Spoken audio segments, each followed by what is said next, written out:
এদিকে দলীয় কর্মী সভা থেকে বিতর্কিত মন্তব্যের জের ভরতপুর তৃণমূল বিধায়ক হুমায়ুন কবিরকে সেন্সর করল নির্বাচন কমিশন।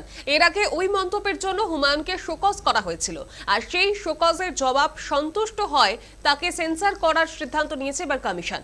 বিধায়ককে সতর্ক করে নির্বাচন কমিশন জানিয়ে দিয়েছে এই ধরনের মন্তব্য থেকে আগামী দিনে তাকে বিরত থাকতে হবে।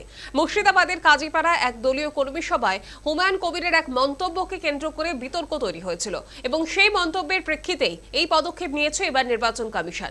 ওই বিতর্কিত মন্তব্যটিকে ইস্যু করে নির্বাচন কমিশনের নালিশ জানিয়েছিল বিজেপি নেতা শিশির বাজওয়ারি এবং বিজেপির অভিযোগ ছিল যে ওই মন্তব্যের মাধ্যমে বিরোধী দলের কর্মীদের ওই সাধারণ ভোটারদের মনে ভীত সঞ্চয়ের চেষ্টা হচ্ছে এবং সেই অভিযোগের প্রেক্ষিতে গত 10ই মে হুমায়ুন কবিরকে শোকজ করেছিল নির্বাচন কমিশন।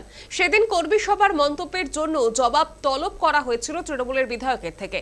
শোকজ নোটিশের জবাবও দিয়েছিলেন ভরতপুরের এই বিধায়ক, কিন্তু হুমায়ুনের সেই বক্তব্যে সন্তুষ্ট নয় নির্বাচন কমিশন।